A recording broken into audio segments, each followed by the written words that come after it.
Welcome in, ladies and gentlemen, to NBR, or as we like to call it around here, Nothing But Rants, the show where I find topics that I'm oddly passionate about and I pontificate upon them. These are not hot takes, but rather takes that I'm hot about. What's up? You like that? You really like that?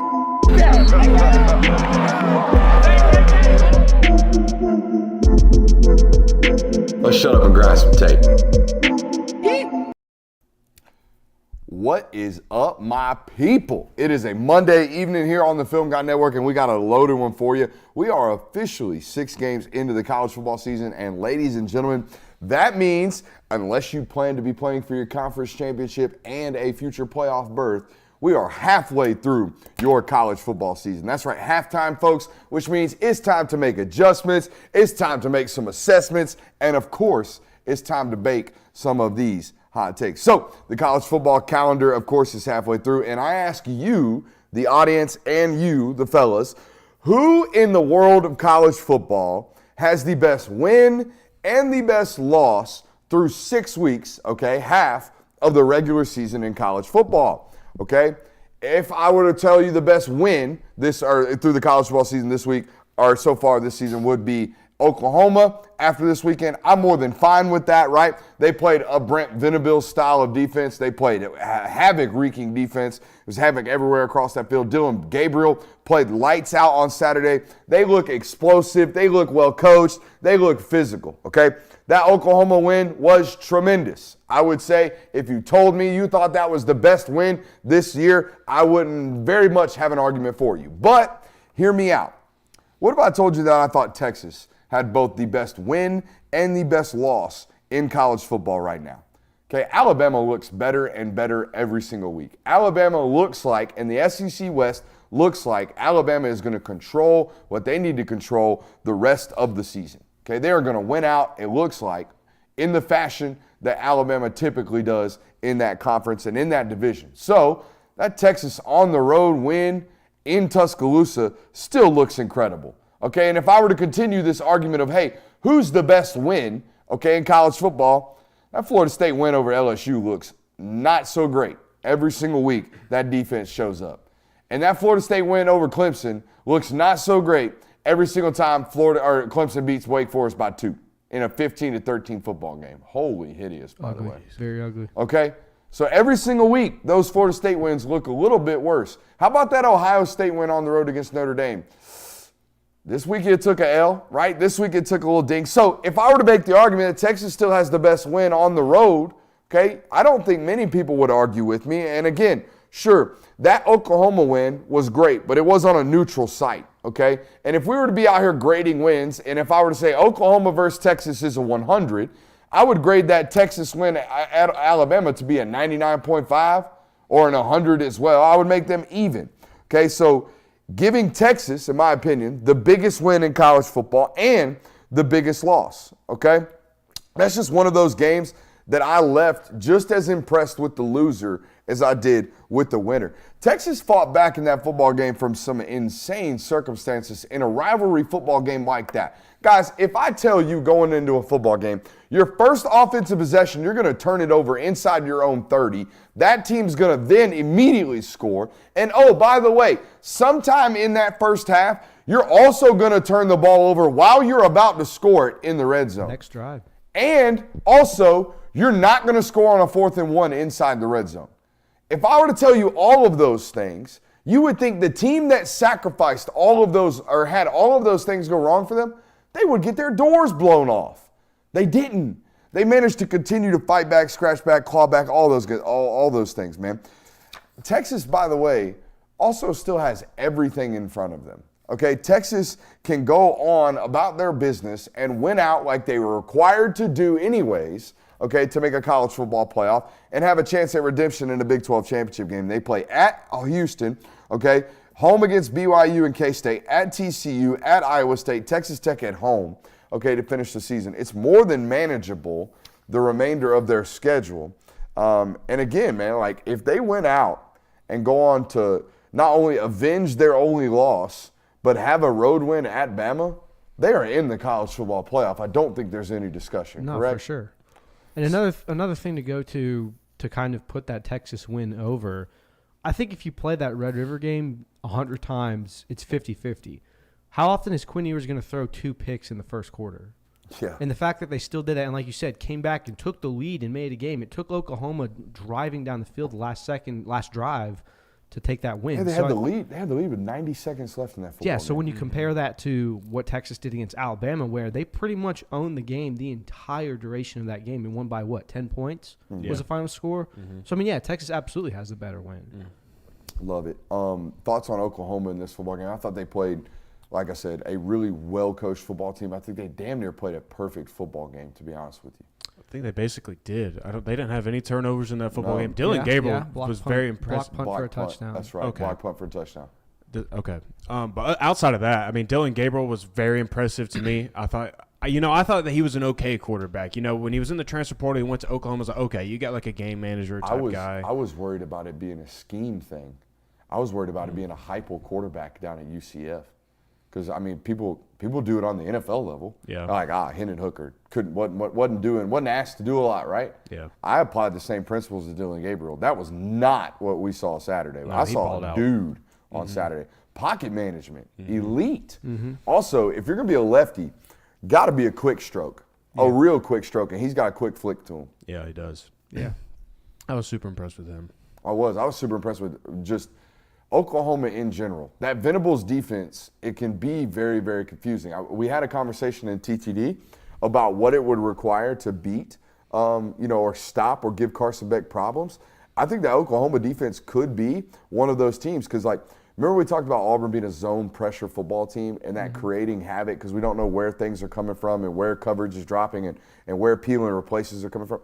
That's Oklahoma's whole principles. That's everything that Venables has been about at Clemson for years past. We want to have big, tall, long dudes at the defensive back position, and we want to have some havoc-creating dudes at that, what is their version of a star position. So Oklahoma's playing like Clemson was years ago. That very reason is pretty much why Ewers threw that first interception on the second play of the football game. Because, you look at it and you're like, why the heck is he throwing it? It was never open, but it was a thing where he was like, I didn't know that he was going to be in that zone, just didn't know.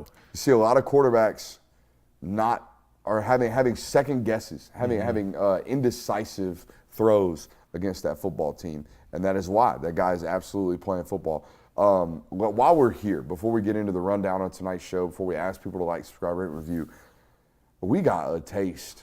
We got a taste of what's coming to the SEC in these two football teams. So I think I posed this question to you guys today via text. Oklahoma and Texas coming to the league next year. Where do they rank in the power structure? Oh, God. There's no divisions, right? No divisions next year. I would say I got them 3 and 4 this year. 3 and 4 and 5 next year. 3 and 4, 4 and 5, somewhere in there. From a perennial standpoint, I think LSU has the structure to remain on top of them, at least Oklahoma for the time being. And then I think over time, if Sark remains like he is, SEC money coming into a Texas program is really, really scary. SEC access coming into a Texas program, basically assume that they're going to take 25% of Texas A&M's talent. I'm off rip. I'm telling you that's going to happen right now. So whatever's happening there is going to eventually merge and morph a little bit over to Texas's end. And I think Oklahoma slides right in after a couple years behind LSU once LSU settles. So we're not necessarily talking about what they'll be next year, but just in general of where the program perennially. Sit. If you just think of college football in general since the 2000s, and compare them to the SEC programs, they're going to be in that top 5 discussion every single year. They are going to be what LSU is. They are going to be what Georgia and Alabama feel like. Okay, when Florida gets their act together, they are what Florida is. Okay, they have proximity to talent and means and funds, and football means something at those universities. Okay, so all of that involved, I think you're looking at a top 5 program in this conference every year with these two guys' injury. Yeah, I think they would have been that even if before this game, had they not played at all this year. So just because, like you said, the money, the passion that goes into it, they're traditionally football schools. They're considered blue bloods. So, yeah, absolutely. You start giving them more money, they're absolutely going to perform better. Yeah, they'll fit right in with the SEC, no doubt. And for all that brand of football type of discussion, they got 2 Southeastern guys. Venables wants to play a style of football that Clemson won national titles with, which is physical, it's controlled at the line of scrimmage, it's havoc-inducing. and it's offensively secondary, like secondary thought processes. Yeah. So yeah, 100% there.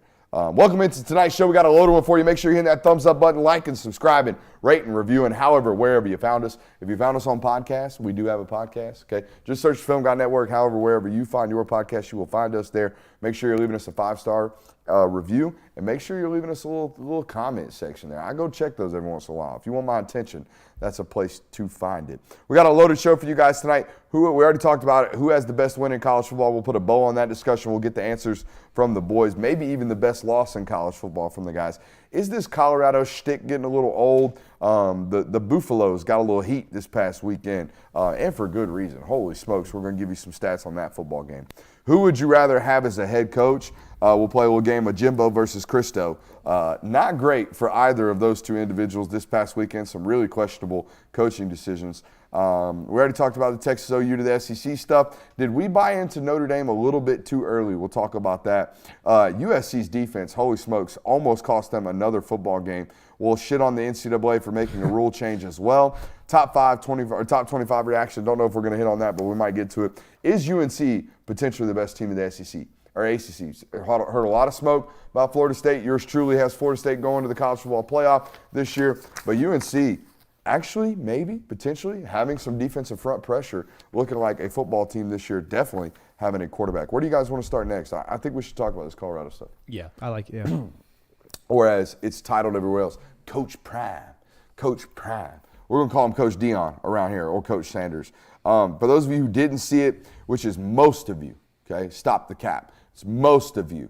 This game was on Pac-12 Network, so I know y'all weren't watching it. I know y'all weren't finding it. I know you weren't subbing. I know you weren't pulling out the tax refunds on the Fubo TV like your boy, okay? So I know y'all weren't watching it, but Colorado squeaked out a win, okay? Needed a 43-yard field goal on their last offensive possession to garner a lead against a really, really bad Arizona State football team. Now, I think they're really bad. That's what I think they are. Now, you seem to know they are really bad based off the stats that I asked you to run down. Mm-hmm. How statistically bad is this Arizona State football team? I'm going to run down the list, and it's just going to get progressively worse. So I'm going to tell you. 88th in scoring defense, 56th in passing defense, 120th in sacks allowed, averaging 4 per game, Love it. 101st for first downs converted, 111th for third down completion rate, 33% of the time, dead last in turnover margin, and they got shut out by Fresno State. So they are statistically the worst offensive team in the Power 5? Yeah. Probably. Is that what we're going to say? Yeah. Probably. That's where we're going to land. Mm-hmm. Maybe not worse than Virginia. And all that said, he had statistically, Shadur Sanders is who we're talking about here, after winning this football game, goes and does the little flex thing, which, by the way, I think is kind of funny. I think it's kind of cool. And I think our standard on this program has been our rule of thumb for me. Do we know what it is?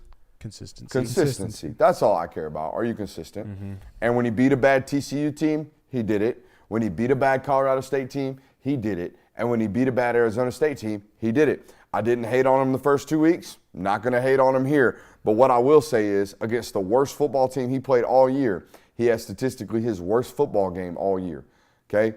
Completion percentage, yardage, all the above. Everything. Not great, Bob. He did not have a great football game against a not great football team, and he continued to act like he always has acted, which, again, I didn't hate on him the first 2 weeks. Not going to hate on him this week. That's okay. But I'm open for criticism. I'm open for this is lame as shit, bro. I'm open for it. It is pretty lame to, like you said, beat a team that bad by 3 points and then the flex like that. I think where people are getting tired of it is, like you said, they're not the dream team anymore. They fumbled the bag on being America's team this year. After week 2, it should have became humble course. Yeah, it should have been we're just here to do our job, like everybody else. Yeah, well, it's almost like now we have your attention, so look at us, and then things would have gotten. I mean, you had people like insinuating Dan Lanning was like racist after beating the shit out of Deion Sanders in week 3. And now it's almost like people are tired of it. It's like you beat Arizona State by 3 points. The takes were wild. Yeah. The takes were wild. We have folks thinking that college football teams ganged up on them. Now, here's one thing that I watch a lot of Deion pressers. I do. And he, like a prime example, he was asked about, Keyshawn Johnson said that teams are ganging up on you. He immediately stopped the questionnaire, or the questioning was like, that's standard practice. Everyone does that. We are no different. Yeah. He does not play victim, but everybody wants to play victim for him. That's what's weird to me. The whole, you're just a hater. No, I'm not a hater. I just don't think it's cool to walk up to 1-5 programs and we beat y'all by 3. We were favored by 20 points? Yeah. Were they favored by like 14, 20, like multiple touchdowns? So, like, not great, man. I understand why people hate on it. I'm not going to do it. It's a consistency model here, but it's consistently lame. I don't think people hate on Colorado as much as they hate on the way the media covers Colorado. Yeah. Because after week 2, Deion Sanders was the greatest coach in America. Should he go to Alabama? Is Colorado the Cinderella story? And then they lost to Oregon, and it was everyone's out to get Colorado. Why did this happen? So now it's kind of people are just sick and tired of the way. It's the media more than it is Coach Prime and Shador and everyone else. That's my opinion on it. Yeah, at times it just kind of feels forced, the whole look at me thing. Like, that was a moment to me where I was like, okay, this just feels forced. You're trying to shove it down our throat of, like, we got it like that. We're all about this glam and power and all that stuff.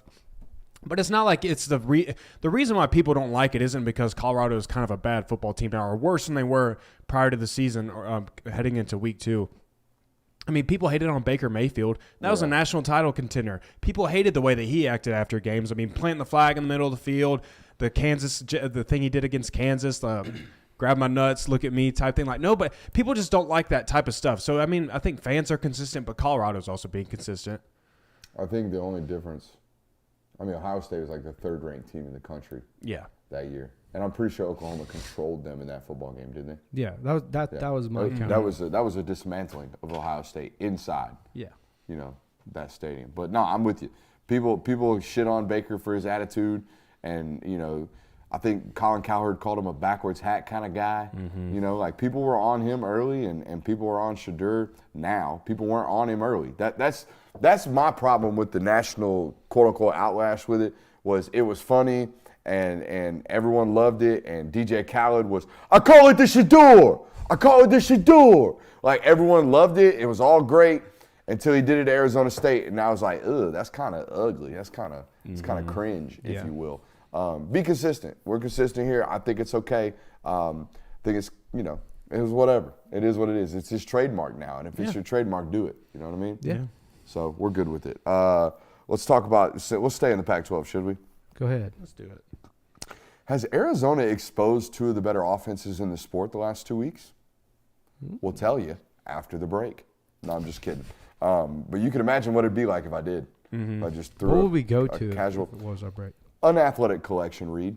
You see that dope little photo or the little poster we got behind my mans over there, or our guys over there? That Lad McConkey delightful poster. You can pick it up, the Athletic Collection today. No need for a promo. Just go. Athletic Collection, links in the description here today. That's what we would throw it to. However, the last 2 weeks, man, Arizona managed to hold Washington to just 8 total possessions in the whole entire football game. Okay? Now, unfortunate for them, Washington scored on 7 of those possessions, okay? But they managed to put together a game plan offensively that limited the possessions, the total number of possessions that Washington was going to get in that football game, and made it a squeaker, okay? And it took a late score to make it a 1-score football game, but whatever. They played competitive in a football game that they had no business playing competitive against, okay? This weekend, what do? They come out against Caleb Williams at USC. They make a competitive football game. How did they do it this week? Well, this week they played a little what we call dollar defense, okay? Y'all have heard of nickel. Y'all have heard of dime. Now there's dollar. What do you think it is? It's playing 8. They played 8 defensive backs on Saturday for most of the possessions and most of the snaps against Caleb Williams and the USC Trojans, and guess what they did? They drove them absolutely bonkers for 4 quarters, held them to 28 points in regulation, something that hadn't happened in quite a long time for a football team that's been averaging, I think, 52 points per game this year, north of 50. Arizona, of all people, held them to 28 points. Jed Fish and them Arizona Wildcats have had dynamic game plans the last 2 weeks to stop these 2 offenses or limit these 2 offenses. Guys, did we see a bit of an answer key to how to stop the USC offense? Caleb Williams looked pedestrian. Yeah. And he had to look superhuman to do so statistically. Statistically pedestrian, film tape, my God. Was still crazy, was still a dude, okay, but statistically held him at bay. The one thing I did notice when they were doing dollar was just watching that game because I watched it the night of. I was just thinking, man, he's got a lot of time. Yeah, which is fine. Which, I mean, if no one's going to be open, but I feel like if you give Caleb Williams that time, no matter if you have 13 DBs on the field, he's going to find someone. So I don't know if I necessarily love the way it was. The real story is how shitty USC's defense is. Yeah, no, it was ugly. I mean, that's the real blueprint. Have a half competent offense. So, But to kind of counter that, I would say that some of Caleb Williams' best plays are when it's off script a little bit, when he's kind of scrambling outside the pocket, kind of just doing his own thing and letting it rip. Those are the plays that you see all over social media. Those are the plays that make Caleb Williams. So maybe it is better just make him maybe it is uncomfortable for him just to be like, hold him oh, there. I'm just supposed to stand here and find a place to go. Just make him bounce up and down back there. Yeah. And just get impatient. So maybe they did expose that a little bit. But I think this is why people have such a hard time trusting the Pac-12 every single year, because they look great. They looked phenomenal throughout the first 5 weeks. But then as the season gets going, it's like, holy crap, Arizona State challenging teams, Arizona challenging teams, and now everybody's like, whoa, maybe we need to pump the brakes quite a bit on Pac-12. And now you look at the schedule for any team up there. You got Oregon, Washington coming up. Those games are only going to get harder, and as we like to say, they're just going to eat themselves. I'm looking at it right now. It's brutal. They go to Notre Dame this weekend. They host Utah the next weekend. They get to beat the shit out of Cal the next weekend, and then they host Washington and finish with Oregon and UCLA. My God. There might be 3 or 4 losses in that. I mean, I think they handled Notre Dame because Notre Dame right now is relatively anemic offensively. But if there's anyone that can make them look extraordinary, it's that USC defense. I think they handle Utah at home. They handle Cal. I think Washington and Oregon are troublesome for this football team. They can't stop a nosebleed, dude. Nope, it's bad. Never buy a Pac-12 team, dude. I'm telling you, never buy it. I want to buy that Oregon team. That'd be the one that you could get behind just because we know who Dan Lanning is. Yeah, we know. What makes you want to buy him? Cool identity traits and just watching them. And the quarterback maybe? No. I'm not buying into Bo Nix. I won't do it. I'll go down dying watching him when I. You think we'll ever get him to say it that he's buying into the Bo Nix hype? He's got to do. I mean, I sound so goofy talking about him because he goes out and he's like, how are you going to talk about a dude not protecting the football when he has very few turnovers and he's completing like 73% of his balls? And I just got to go, hey, man, it's that graphics utilization tactic, man. It's that gut. I just don't trust it when it's going to come down to it. And he's going to make a bad decision at some point. Yeah. Probably, but. Maybe not. Probably, but maybe. You know, kind of going on right there with the Bo Nixer. The Nixer elixir. Bo Nix scares me, man. I get drunk off Bo Nix watching him, man. Get hammered. Where should we go next? We can kind of pivot this into, did we buy into Notre Dame too early? Y'all may have. I didn't. I didn't expect Louisville to be a tester, man. Louisville is NC State. And now all of a sudden Louisville is a good team? Now all of a sudden Jeff Brom got the Louisville Cardinals playing legit? Told you. I think it's a little bit of both. I think no one really expected Notre Dame's schedule. Like they've got 4 straight ranked teams. Oh, it's tough. That's tough. It's that's tough. a very tough schedule. But I think after Sam Hartman threw for like 300 against Tulane, was it? I don't know if it was Tulane, but it was early. It was like Air Force or something early in the season. People were like, yeah. Notre Dame's got a quarterback. You know, Maybe. they're contenders this year. Look out! And then they barely lost to Ohio State, a game they should have won. And it was like, oh, Notre Dame's still contenders. So I think people kind of jumped on the Notre Dame bandwagon. And again, Notre Dame is one of those teams where until they show you, I'm not trusting it. So I think they showed why. We watched that Louisville NC State game at the bar at Southeastern in Auburn. I mean, I wasn't like incredibly impressed. No. And they just look like they're beating teams in ugly fashion, but they're winning football games. So like, yeah, they're just scoring more points. Very TCU-ish. For me, Very it was, TCU-ish. for me, it was less about what Louisville is and more about what Notre Dame was having to go through. Because I'm telling you, like losing a game like you did against Ohio State, that's really tough. And then to follow that up with a really emotional win against Duke, where it's down to the wire there, and then you got to go and play another ranked team where Louisville may not be one of these juggernauts, but they're certainly feeling themselves right now. They certainly got some moxie about them. They're undefeated and they're ranked. Why wouldn't they? They're feeling a lot better than Notre Dame did going into that football game. And now Notre Dame has to follow that up with USC. And, like, if you just keep looking into the future and you're a Notre Dame player, just like, damn, dude, we just do not catch a break ever. This is just tough. And you maybe start feeling a little sorry for yourself. I'm trying to look at this Louisville schedule. Notre Dame got plumbed. We got Louisville at Pitt. They host Duke. They host West Virginia Virginia Tech and Virginia. Good God Almighty. They go to Miami. And then the hardest game on the schedule might be at home against Kentucky to end the season, except for that Duke game. But is Riley Leonard healthy? he should be back by then, right? Yeah, what was it, just an That would have ankle been sprain? 4 weeks from that. Okay, he should be back by then. Maybe. It depends on if it's a high ankle. We got to go 5 to 6. Yeah. Maybe. Tough dude. That's a good question right there. They got till the 28th, so he's got another 20 days, 19 days. He should be all right to get healthy. But no, I didn't expect this out of Louisville. But I think that's a good comparison. Maybe they are. Maybe they are last year's TCU. That could very well be. I don't think they're 12-0. Surprisingly good to great quarterback play. Yeah. You know what I mean? Yeah. Just Explosive, just when needed wins. offense, just wins. Just refuses to lose. Yeah, they could be. I don't think they're 13-0 playoff. Got a new TCU culture good. coach, right? That's Jeff Baum's first year. He was at Purdue, right? Is it his first year? Well, I TCU think wasn't even I know it's his 13-0. first year because that staff's at You're Cincy right. now. You're right. They weren't. And Cincy left to go to Wisconsin. Yeah. So all these staffs, that kind of Purdue staff all went to Louisville. Louisville staff all went to Cincy because they hired Louisville's head coach. And then Cincy staff all went to Wisconsin with Fickle. So wait a minute. There's a world where Florida State, do they play Louisville? I gave you the rest of the schedule. It's not Florida State. But they could. They avoid Florida State. They could in the ACC championship game. So if Louisville or UNC, one of those games, whoever loses that game wins out. They don't play North Carolina. They don't? They have no North Carolina, no Florida State. Dude. The toughest ACC schedule games on their slate remaining are Duke and Miami. So what happens if all three of those teams go undefeated? I don't know what the tiebreaker. I'm sure it's I points think it's scored. impossible. North Carolina can't go undefeated. They play Florida State. No, I'm they pretty don't. sure. No, they don't. They don't? They don't. I don't So think how did they make that possible? How can they possibly have 3 undefeated teams in their conference? There's no way. And because they don't have divisions. There's no way.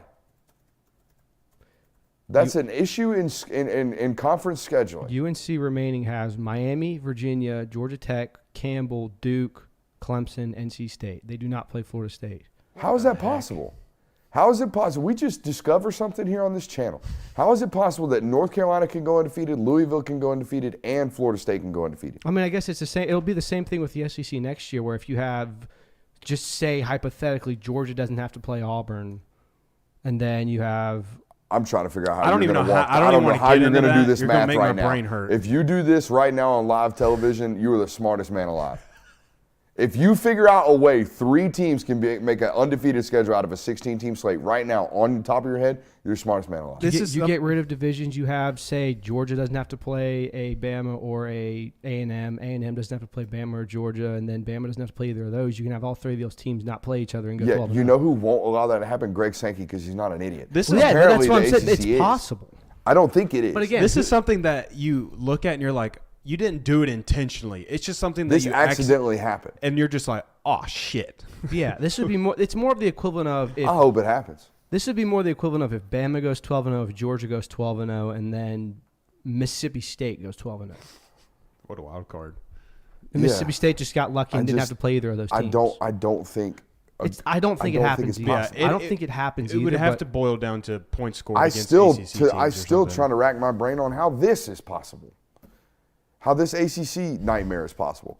How it is that Florida State, Louisville, and North Carolina don't somehow play each other. Yeah, That's nuts. There's no divisions. When you have more teams and you have slotted games for your conference and there's no divisions, it makes sense. Georgia's going to, or not Georgia, but the SEC is going to eventually run into this problem because you're going to get to like a week 6 or 7 and go, oh shit. I guess they take 2 highest ranked teams and put them in the conference championship game. Or it's probably whatever like their point breakers, score or points margin scored. of victory, Yeah. something like that. I could see the 3-1 loss teams having to get decided, like might happen in the Big Ten this year if they all split the head-to-heads. Mm-hmm. But this is way more compelling. How do you have a BCS basically decision-making process in your own conference? That's crazy. And honestly, do you want to be the team that's left out? Yeah, that's what I'm saying. Yeah. Because you get a walk into the college football playoff. Yeah. Holy shit, the ACC, you're in trouble. Yeah, they're in trouble. But they are in trouble. They're in trouble, but I also don't think you're going to have those 3 teams undefeated at the end of the season. No, I don't think so. But we stumbled back-asswards into that one. Yeah. Mm-hmm. We got to be the only show talking about that. That's right. We're probably the only ones that stumbled into it. Anyways, that's dope. Cool. Yeah.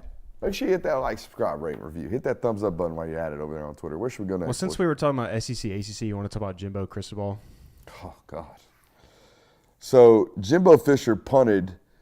I can't remember what the score situation was, but one of his last possessions with under 90 seconds left, ball at midfield essentially, ball at the 45, punted on 4th and a half yard.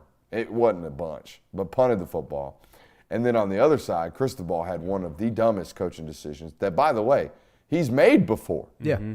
This was the craziest part about this. In 2018 at Oregon, he lost a football game because of the same shit and made the same exact mistake this weekend. With 30 seconds left on the clock for no apparent reason, was running the football when they could have kneed the ball out to win.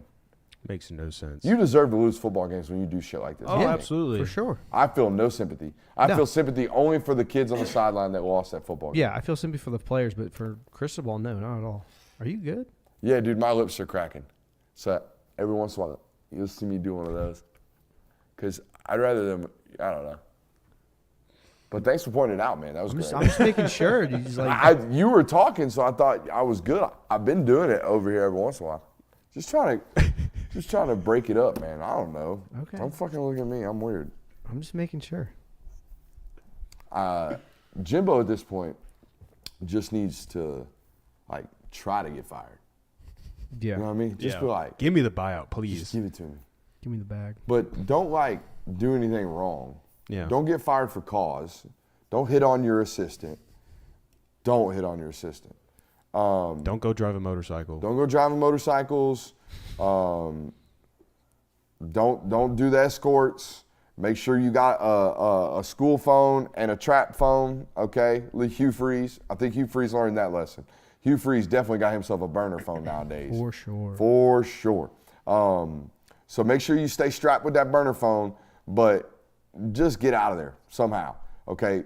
Drop another one. Drop another one to Old Dominion next year. See what happens. Fuck around, find out, okay? Because the cause can't be you're trash. You can get fired for being trash and still get your $90 million, all right? But let's just find a way.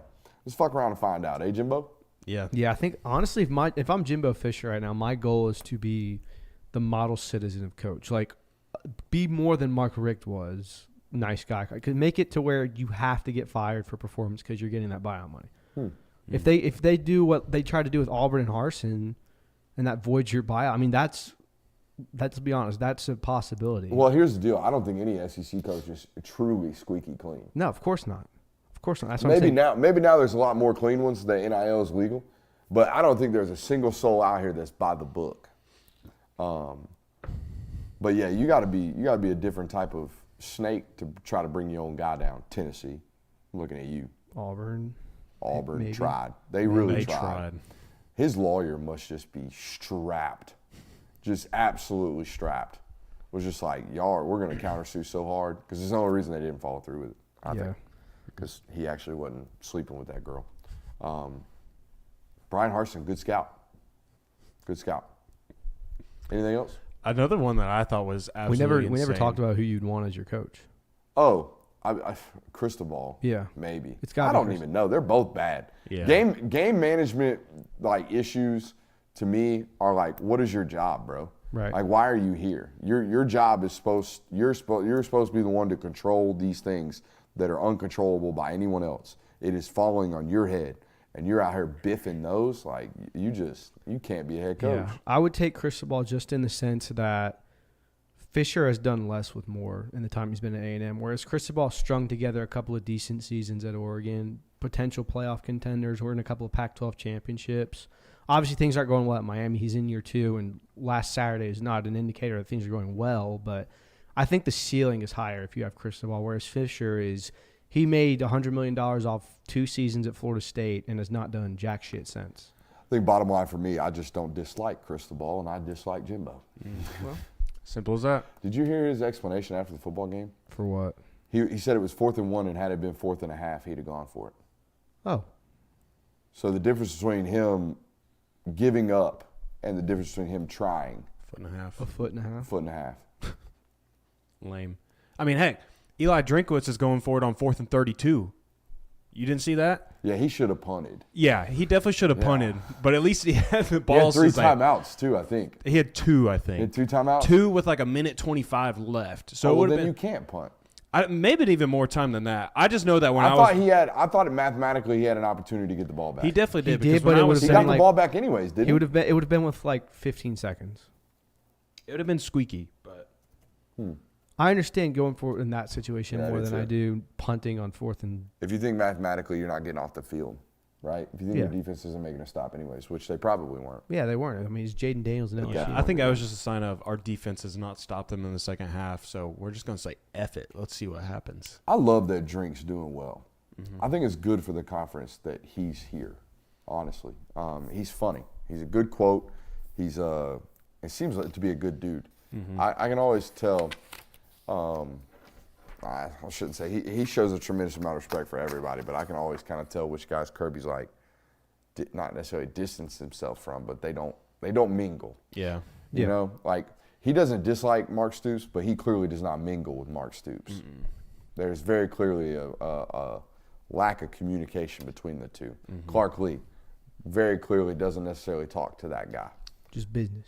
Yeah, I think there's like some people that you respect from just a football perspective, like just purely of how you manage your football team. And then there's some people it's like, oh, you're actually a pretty decent person and you're a really good football coach. So there's even more respect there. Absolutely. Where should we go next? Oh, we didn't talk about this drive chart summary in this Notre Dame game, but man, if I didn't get a chance to watch a game and if I haven't got a chance to really dive into the tape, the first thing I do is go check that play-by-play. I'm trying to, on ESPN, I'm trying to see what the drive charts look like. Like, hey, when were you hot? When were you not type shit? This first half from Notre Dame, now luckily for them, or else it would have been really, really bad. Louisville started out just as bad offensively. It was kind of a dud for 30 minutes in this football game, but this is really, really bad offense. This is basically 5 turnovers to start the football game, if you really want to count it that way. And an interception to start the football game, 4-play punt. Guys, 3 and outs, 4 and outs, 5 and outs, they might as well be interceptions. They might as well be 40, 50-yard interceptions. That's what they are, okay? A 4-play punt, a 5-play punt. They had an 11-play touchdown drive. Kudos in the first half. Then to follow it up, they had a 6-play drive in which they ended in a fumble. And then they had a 3-play drive in which they punted the football. Okay, so that's 1 interception, 3 drives in which they had a total of 12 plays and had 3 punts. So essentially 3 and outs on an average. Okay, and then another drive where they had a 6-play and a fumble. That is horrendous offense. That is dwindling back to the Notre Dame we saw to end the season last year. Yeah, that's People what thought Sam Hartman was a Heisman contender after the first 2 weeks. We talked about it. We did talk about it, and honestly, I talked about it last week because holy shit, against Duke, like what? The last drive against Duke was like NFL stuff. Was like, look at Buddy. Buddy is winning. Buddy is playing winnable football. And then he goes out here and lays a dud. 3 interception dud. That's football karma for Riley Leonard. Football That's what it is. gods. The football gods had glad to to get see one them back. putting some respect on his name. He must have cheated on his girlfriend last week. That's what must have happened. Who, Hartman? A guy that handsome ain't a one-woman lad. You know what I mean? Dude, they can't have sex on campus though. At Notre Dame? No, man. That's probably why 90% of the football players live off campus. That would make little sense. bylaw. I mean, it's right not there. BYU. Little fine print. It's not BYU, dude. There's a And law. are they data tracking this? I don't know. Are you? Oh, That consummation happened I've inside just heard it's a student rule. lines. Just heard it's a rule. You have to constantly wear those catapult Catapult bras if it increases Your after heart midnight. rate at 11 p.m. last night was was rapid, sir. rapid, and then a super big drop off after about 10 minutes. And GPS says you were on campus. You're expelled. Why don't you explain that, son? Now, Sam, your GPS 10 miles off campus. Kudos to you. Yeah, it's pretty. I mean, Way to do it right. I don't think Notre Dame's that harsh, but it's not BYU. Yeah, BYU out here just doing some crazy stuff, soaking it. You told us that was going to happen, though. You were all over Louisville. What, soaking? last I week. was. You were all over Louisville. I was 3 last for week. 3 last week. What top 25 reactions did you have? You put that on the notes. I was just gonna read off to you and get your thoughts. Give me the top 10. Top 10. Top 10. Georgia, Michigan. Ohio State. Hold on, let me see if I can guess it. Go ahead and get. Yeah, let's see if you can guess it. Ohio State, you gave me that one. Yep. Number 4. Florida State. Yep. 5. Oklahoma. Ooh, okay. Did you know that already? No, I didn't. 6. I'm gonna go Oregon. Nope. Penn State. Yep. Penn State, then Oregon. Nope. Washington. Ugh. Then Oregon, Yes. and then maybe USC. Nope. Alabama. Nope. Who's the 10th team in the country? You're at 9 right now. 10th team. You want the 10th No, team? who's 9 and 10? 9 is Texas. Okay. 10 is USC. They dropped them 1. Okay. I don't think USC is a top 10 football team. I think Alabama would box USC's ass tomorrow. Yeah. I agree. So that's how I would rank them. I don't have much of a disagreement here at all, honestly. I think Washington, I maybe put the Pac-12 teams above Penn State. That's the only disagreement I have. Penn State might be the sneakiest top 10 team there ever was. Like you don't hear anything about I them. think Penn State's Penn State with a good quarterback right now. That's it. Yeah. Yeah. I don't think Penn State's overrated, underrated. I think Penn State is what Penn State always is, except they have an A+ or an A- at the quarterback position. An A flat. They got a 95 at the quarterback position. Yeah, but I mean, is that enough to be a playoff team? That's damn good enough. I told you that's the whole reason why I have them as a potential threat in the Big Ten anyways. I think Right. they have better quarterback play than Ohio State, and I think they have as good of a surrounding core as what Ohio State presents. I don't think they're a total team like Michigan is. Guys, Michigan's going to beat the shit out of a lot of people this year, okay? A lot of people. You're going to have to be able to stand up and punch with Michigan. I think the only roster right now that looks to me physically prepared enough to do what is required to make Michigan a one-dimensional football team, it's Georgia. Outside of that, maybe Ohio State. Outside of that, they're going to roll a lot of football teams this year and not have to do a whole lot. I heard a quote from P.J. Fleck today, listening to our guy over there, Joel Klatt. P.J. Fleck opened his press conference saying, I don't know if this is true, but they traveled 75 guys. They played 73 of them today. Ouch. My face, exactly. Ouch. Against a Big Ten football team, which I told you unless it doesn't happen, I told you Michigan was going to beat the shit out of Minnesota. And that's exactly what they did. They beat the shit out of Minnesota. And I think they're going to beat the shit out of a lot of football teams. So Georgia and Michigan, to me, are like up here. And then it's like everybody else fighting for who is 3 and 4 that might be able to give these two teams a run in the college football playoff. Do you think after week 6 we finally have that? Okay, we have 1A and 1B, or we have the 3. That's what I'm saying. I think we going into this week. I was like, hey, 10 teams can win a title. Yep. This year, I think there's 2 teams now that can win a title, and then there's other teams that are trying to figure out whether or not they're in that tier. Yeah.